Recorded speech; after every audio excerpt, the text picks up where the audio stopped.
It's the same theory as what big businesses do. Small businesses have to have a name that they can represent or that people recognise, but also a symbol that familiarises people with that product. In my mind, I built that as the security of you getting a good product. This is the Australian Butchers Guild podcast, brought to you by Meat and Livestock Australia, the podcast for passionate butchers. Welcome to the Australian Butchers Guild podcast. I'm your host, Doug Piper. Today we're going to talk a little bit about branding. Over the past couple of years, I've seen more butchers using their shop names on a range of products in their shops, like passadas, sauces, even wines, and a lot of other condiments. Branding has become critically important for business and products for several reasons. It's not just about logos and slogans, we can all come up with plenty of them, but branding encompasses the entire identity and perception of a product. Effective branding builds recognition, trust, loyalty, and value, all of which are crucial for long-term success in the marketplace. One shop I've seen recently and I hear has become a bit of an institution in Queensland with the locals is Meat at Billy's. Listen in as I catch up with Bill Gibney, the man behind Meat at Billy's, as he explains the true value of branding in his butcher shops. Welcome, Billy. Hey, Doug, how are you? Thanks for having me, mate. No worries. Good to see you, mate. How's everything travelling? Yeah, good, mate. Very good, actually. Another sunny day in Brisbane in Queensland, but I'm starting to drop in temperature, which is, as a butcher shop owner, I love, because this is what I call the meat season.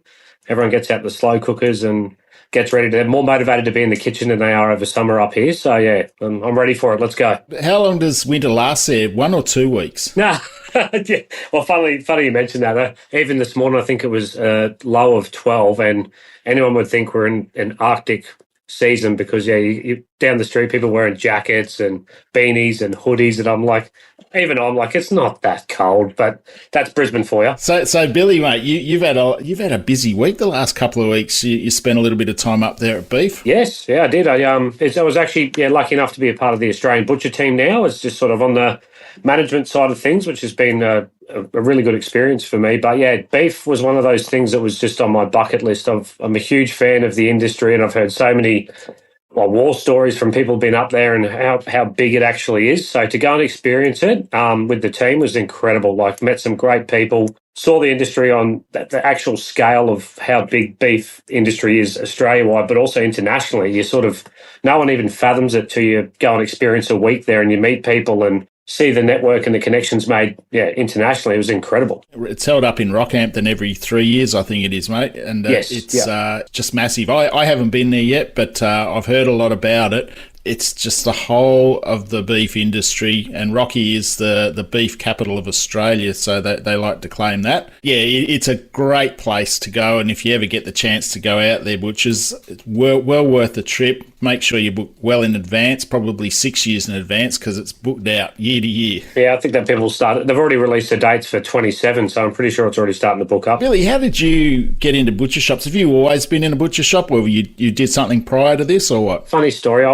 I pretty much, one of the first jobs I got through school was one of my best mates got me a job at cleaning up in a butcher shop. I was about 13 years old, and I just fell in love with the whole concept of being in a small retail butcher. I used to love getting up early, doing the Saturday mornings. I get to cook all the butcher's smoko in the little fry pan out the back and make them coffee. And I just love the banter. I love the experience of the personality of the butchers, as well as engaging with the customers. And, butchering's still one of those industries where I think we've got the strongest customer service, but you can actually get away with a lot. As in, you can be a little bit cheeky, you can sort of overstep the mark with your customers, but people come for that entertainment side of it. And it gelled with me from the get-go. I just loved being at work. Well, I did go to school, to be honest. I was a bit of a rat bag, so I ended up leaving school a bit early and started an apprenticeship when I was about 16. So, Billy, you've got 2 shops? Yes, Ashgrove and Rosalie or Paddington, yeah. And then we've also got the warehouse as well at Windsor. Are they strip shops or they're in shopping centres? Both strip shops, both actually privately owned, which is what I really like. I think that's been one of the strengths with Meat at Billy's, is being able to actually just have that direct relationship with your landlord. You don't have to answer to this and that, and it's very easy. It's, you pay your rent, they let you be on your merry way. Very helpful if you want to try and do some, upgrades to the shop or whatever. It's good to deal with them. You don't have to go through the whole, ladder system of you do with like a giant conglomerate like Westfield or whatever. So, yeah, I've been very lucky there. It's sort of, I like the strip shop scene better. I did my apprenticeship in a strip shop as well, and it was the same sort of thing. It's just a lot more relaxed, and you can just focus on what you're doing instead of having to answer to emails and a body corporate or a centre management group or whatever in the middle. I know I talk to a lot of butcher shop owners, and some of the politics they get dragged into. It's like, we're here to sell meat and do a job and make $1 out of it. That's what we want to do. You don't want to be pushed into that structure or whatever a corporate guy wants you to do, or I want to approve the sign before you put it up, all that petty stuff. I got no time for that. No, you don't need the added stress. It's hard you got enough on your plate. Exactly. Another job you have to worry about. So what sets your butcher shops apart? What's so different about your shops that you feel is a little bit different? You know what? That's a hard one to answer. I think maybe 15 years ago or 12 years ago when I was up and running and started, I had a lot to be different or differentiate from the others. But I think everyone around in the industry has lifted their game now. Like I said before, we're all in this together. We're not fighting. The supermarkets are sort of, they've got the convenience factor. But, my point of difference when I started was obviously quality over quantity, building that relationship and that rapport with the customer. And also, building the brand, Meat at Billy's is a brand. It's something that I think butcher shops have forever. When I started, I looked around and went, here we are promoting now Cape Grims and all these other great brands which have the money to do, and it's good to promote them. But why is nobody promoting their shop, their brand? Like, everyone limits themselves to the street corner they're on or the suburb they're in. And it's like, well, no, if you build something that you back, that's got confidence behind it, backs it up from its biggest mistake to its, biggest asset, if it's the whole journey is backed by that brand, then that people have trust in that brand, and they trust that brand more than the brand you're promoting internally, if that makes sense. I think that was what differentiated me with my growth to where I've got. But I feel like everyone else is on the same page, which is good. I'm not one of these butchers that's, back in the day when I did my apprenticeship, it was like you couldn't talk to your butcher up the road and you couldn't talk to the guy around the corner because it was too competitive. But we're all spread, like Brisbane alone, there's enough space for all of us. I've got a couple of butchers in between and down the road and whatever, and we all talk. I've got no qualms. We all help each other out if we need something on the weekend. There's enough room for all of us. We should be working together. And I think that's why in the beginning it was all about the branding and getting that up. But I think a lot of guys are doing the same thing, and so they should, because I think we'll all survive better if we work together than try and work against each other. I suppose it's the communication between butchers these days is so much better than what it used to be, whereas exactly what you said, we were competing against each other, and now you've got to network with each other, you've got to communicate, you've got to help each other out, which is what we see so much these days, and it's great to see. I remember we used to run the networking, the retail butcher networking tours with through the Red Meat Networking Club we used to have, and the butchers that used to get along there, we used to have basically the same ones came along every time. We get a few ones every now and again, but everyone became really good mates. And I think that was a while ago, and they still are today. They still keep in contact. They still share ideas. You're never going to take each other's business because some are in, they might be 3 or 4 suburbs away or another state. So, it's good to be able to share that knowledge. Yeah, I think social media has helped a lot too with the Instagram, and so you can just literally direct message people now from, and not just in Australia, anywhere in the world. I talk to other butchers in other cities on the other side of the world, ask questions or see a product and like it, and start a few comments going back and forth. So yeah, it's an amazing network we've got, and we can thank technology for that. I think everyone needs to realise that I'm a big ambassador for we need to work together if we want independent butchers to stay strong and have that impact in the industry as well and hold our own. We all need to be beside each other, not against each other. Yeah, definitely working together is a lot better way to go. Yeah. With the branding, apart from not wanting to brand it under, say, the beef brands and all that, was it your decision to do that, or did you go and talk to somebody about it? Did you get any assistance with that, or was it just purely just you having a crack and doing something different? Honestly, it was purely just me and my thoughts, because obviously Ashgrove, when I took that store over, I barely bought anything. It was a rundown shop, and it had 3 failed owners in about the 4 or 5 years before I walked in. And I remember just it's an old shop. It's one of the oldest shops still left in Brisbane trading. It was built in 1950 or something. So I'm forever fixing it. It's it's like having an old hot rod. You love it and it's good and it looks great. It does its job, but there's always a nut and bolt falling off it or whatever. But yeah, I guess I looked around and I almost was peeling layers off the shop. It was Ashgrove Meat Specialist, Ashgrove Quality Meats, Ashgrove bulk meats. There's all these different names, and I'm like, there's nothing sticking here, and why are they limiting themselves to Ashgrove? Why does it have to be Ashgrove? You know, admittedly, I wanted it to be more personal and have my name attached to it as well. So I sort of thought, well, if I call it Ashgrove Quality Meats or Ashgrove with Billy or whatever, I'm just saying it's the suburban butcher, which it is, but that limits you to, or the mindset of people to, oh, it's an Ashgrove store, why would I go there? Whereas when it comes to the digital platforms you can advertise on now, Meat at Billy's can be Meat at Billy's anywhere, because I'm not limiting myself to one suburb or north side of Brisbane. I could, if I want to, we can take it somewhere else. And people just weren't doing it. And, that's the thing. I had one of my customers who I still owe the rest of my life to, pretty much, who designed this. He did it for free for me. I gave him a kilo of Italian snacks. He still shops to me too. He's a top bloke, but he refuses to take money off me. But I said, I want a logo, something with horns, something a bit new age, but, still represents, like livestock and the industry and being a butcher. And he came back about 2 attempts later with this, and I saw it straight away. I'm like, yeah, that's it. Because, McDonald's has the arches, KFC have the bucket of chicken. Like, it's the same theory as what big businesses do. Small businesses have to have a name that they can represent or that people recognise, but also a symbol that familiarises people with that product. And I sort of see the horns as, we have that, the horns are on every single product in our pre-pack, and that's, in my mind, I built that as the security of you're getting a good product. Without anything else on it, people recognise that and go, yeah, I know what I'm getting. Yeah, it's very smart. It's like exactly the same as those big QSRs like Kentucky Fried and McDonald's. Like, every time you hear that McDonald's jingle, it's always the same, but it's just a little bit different every now and again, but it's always the same. So it's the same sort of scenario, like seeing those horns on the packet of meat, that's Billy's. Exactly, and you're owning it from start to finish, and that's the bit that I guess everyone looks at big business, and we're not trying to be them, but the same theory in business works.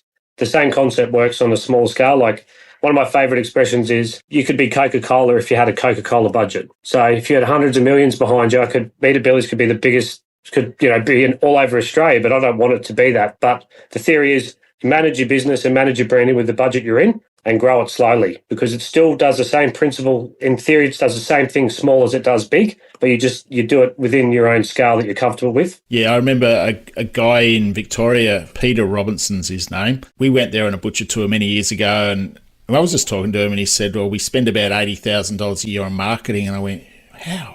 We were having this discussion. When he told me 80 grand, I said, geez, that's a lot of money to spend every year. And he said, if I didn't spend it, where would I be? I've got to put that money aside for marketing my business. And ever since he said that, I agree with him 100%. And I thought, geez, I wished I'd had that knowledge back in my day when I had my shop. Might have worked out differently for me. I don't know.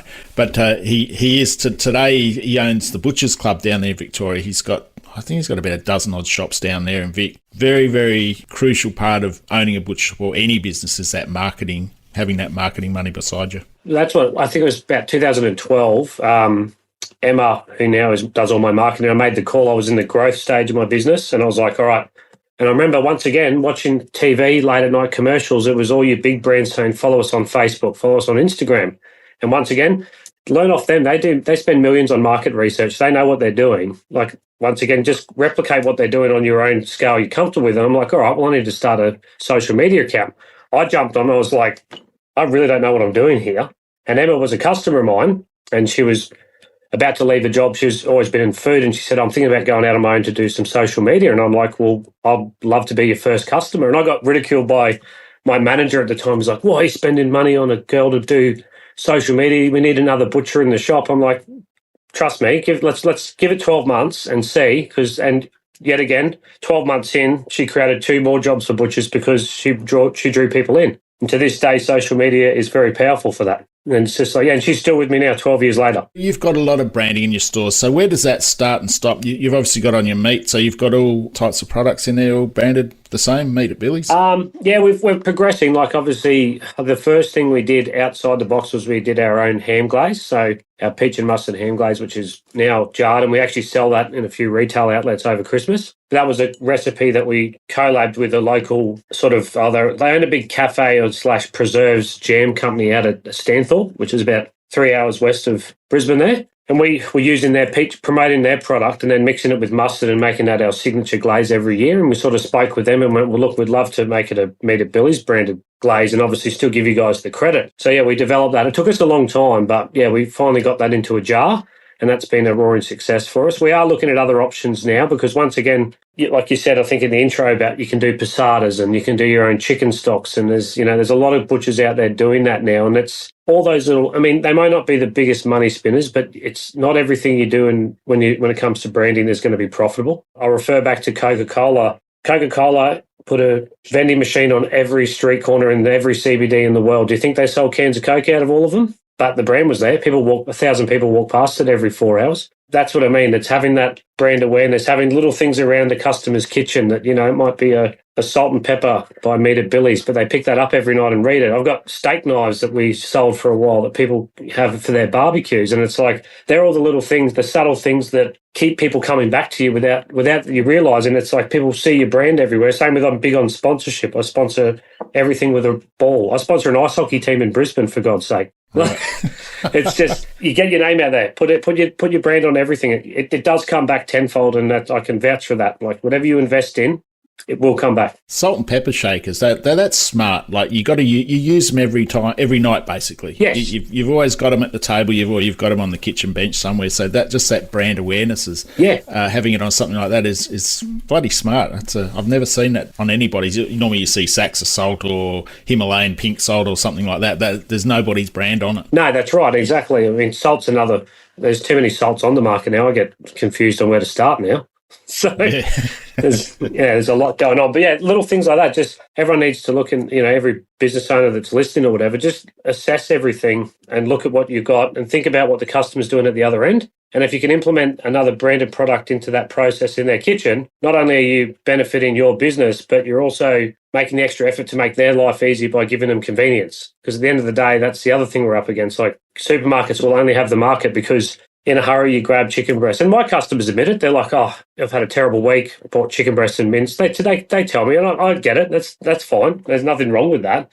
But that's what they've got. We're a destination. People need to have a reason to come to us, and that having that quality, but also keeping that brand in the back of their mind. And you're the conversation at the barbecue, or you're the conversation at the dinner table, then that's what keeps people coming back. Isn't that good to know that the customer's feeling guilty buying chicken breasts at a supermarket rather than coming to see you? It means that they're thinking of you. Oh, exactly right. Exactly. I've caught them red-handed, actually. So that's always fun. Yeah, it would be very embarrassing. I was just checking out the price, Bill. Yeah.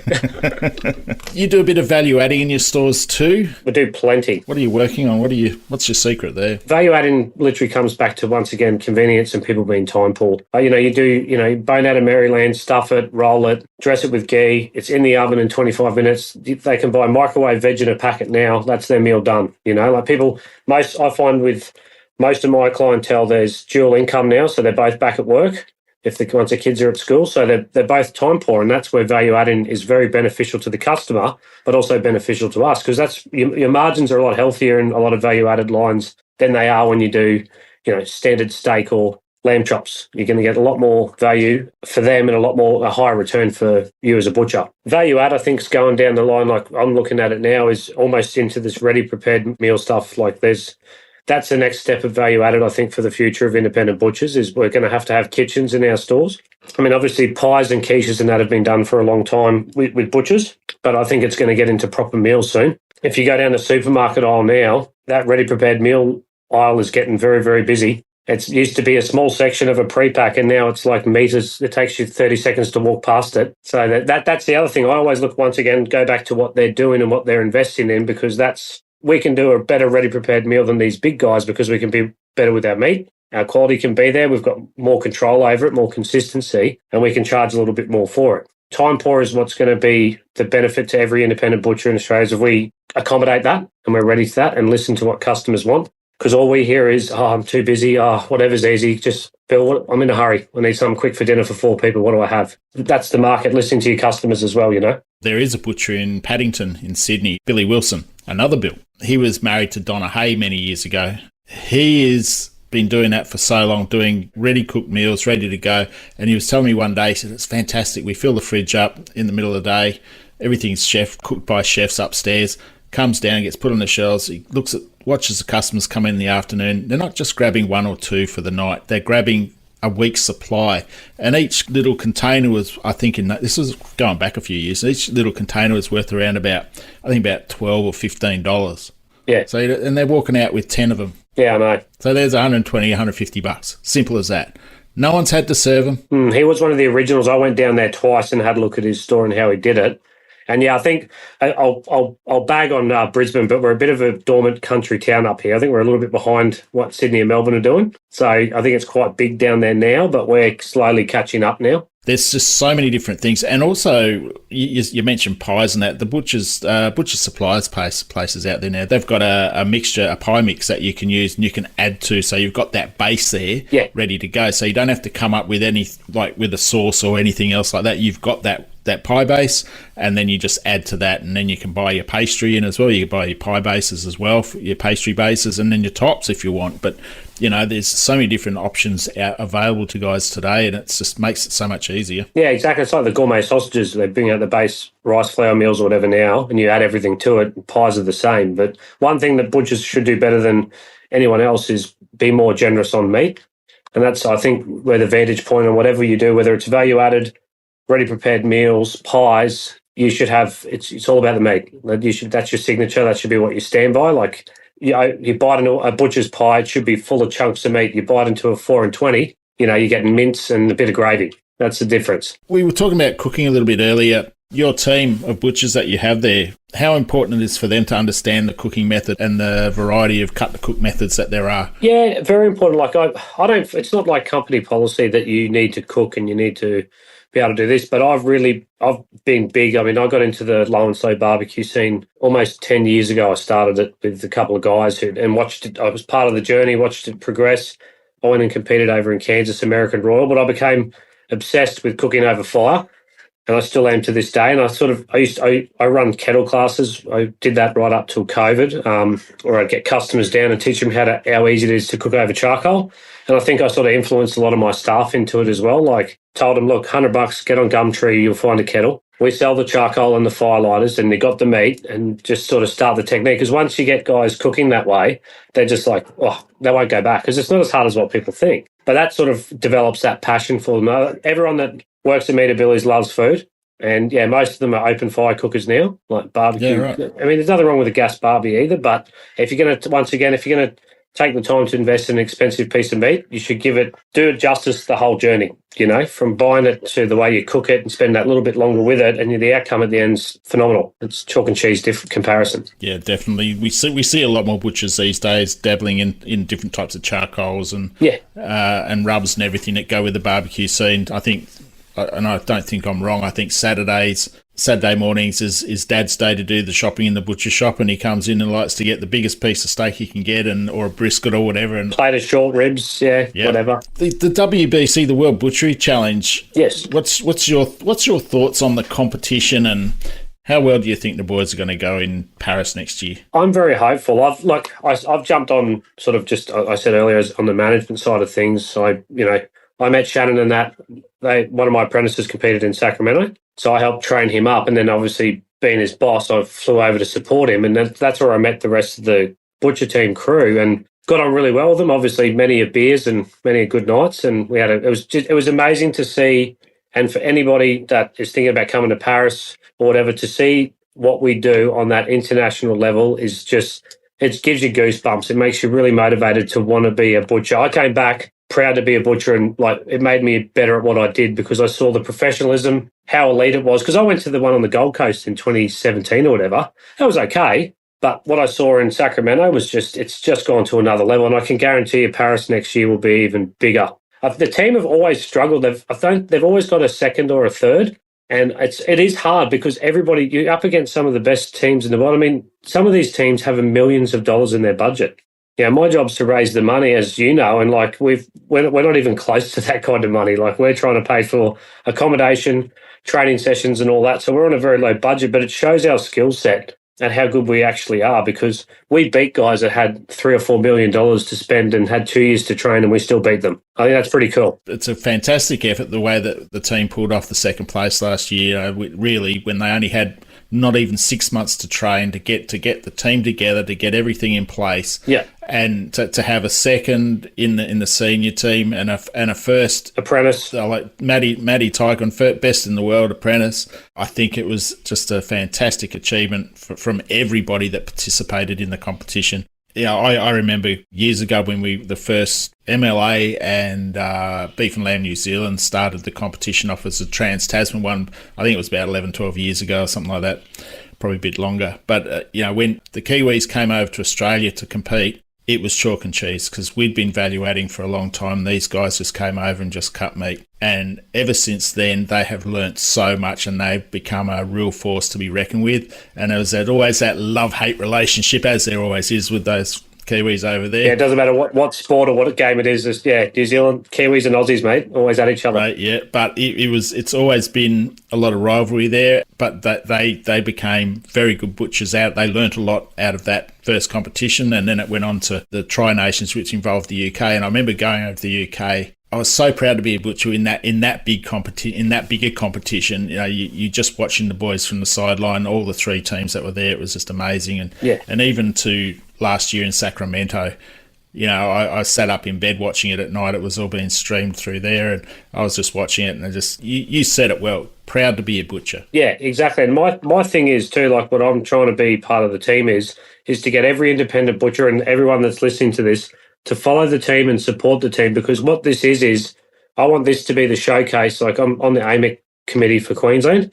I want to document this journey, and we can use this to go to schools and show kids that, all right, you can be a butcher, but you can go represent your country on an international level and get some pride and get some passion back in this, because we're all struggling to get staff, and we're struggling because there's no butchers coming through. I don't know what it's like in other states, but I can tell you from what I've spoken to people interstate, we're all struggling to find apprentices, whereas it's up to us to create something appealing to get these kids involved. Like butchering is a great trade. It's been good to me. It's been good to a lot of people. It's not a poor paying job anymore. We've lifted our game. We've all come up to, accommodate people, which so we should. It ticks all the boxes, but we just haven't put ourselves out there enough. And I find this Australian butcher team is a way to represent the industry as a whole. But it's up to, once again, the industry to all work together here and support this team and get the name of this team out there. Because, my belief is I'll come and go from the industry, but I want this industry to keep going. While you're in front or you're on top, it's our job to then pass the torch and try and get more interest in this industry, as well as represent your country is probably the most important. Mate, like when I started my apprenticeship and someone said, you could go represent your country and as a butcher, you would have laughed yourself out of the shop. You would have been like, get out. But look where we are. That's where we are now. People love what we do and respect it, and that's what we need to keep going. We've seen it with the chefs, and now it's the butcher's turn, though. Correct, yeah, exactly. It just needs to keep building the momentum, and the more support we can get for the team and for butchery in general, the stronger together we'll be. And look, more people will come into the trade, and there'll be more butcher shops open up again, and it'll become stronger. It's the knock-on effect. Yeah, exactly. So everyone listening, support the Australian butcher team, and if you can get a tax-deductible holiday, come to Paris, because it's going to be amazing. The more support over there, the better. The boys are going to win this. They're on their way, mate. We'll just have to wait until Paris and just hope for the best, but I'm pretty sure they're going to be pretty competitive there. Are you coming, Doug? I don't know yet, mate. I've got to talk to the boss. Is he listening? Will he be listening? No, she's downstairs cooking dinner. That boss, righto. That boss, mate. That boss.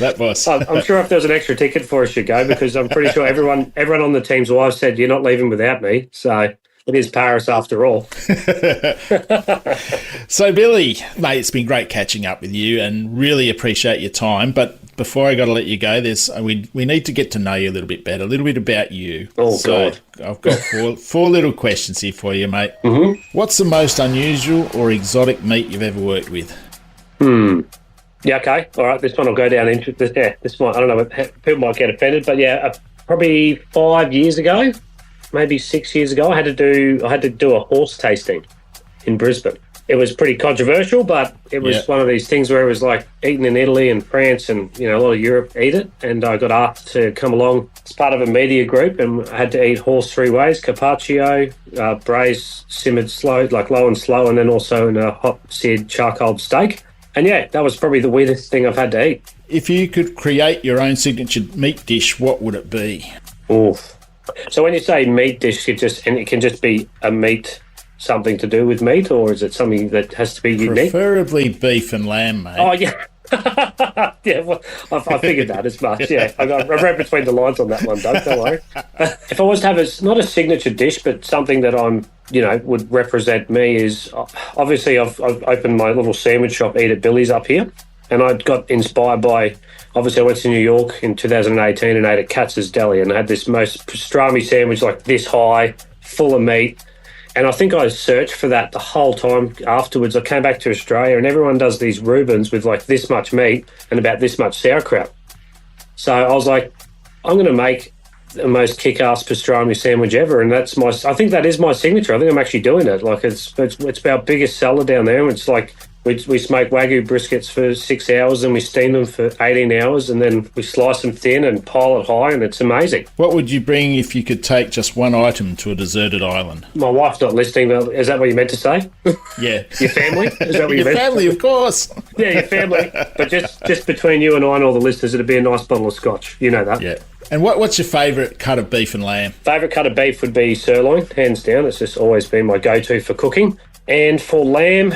it's going to be lamb shoulder all day.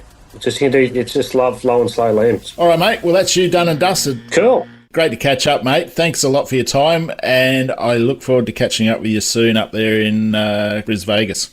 Yeah, come and see me for that sandwich, mate. I will be, don't worry. Cool. Thanks, Doug. Thanks, guys. Cheers, mate. See ya.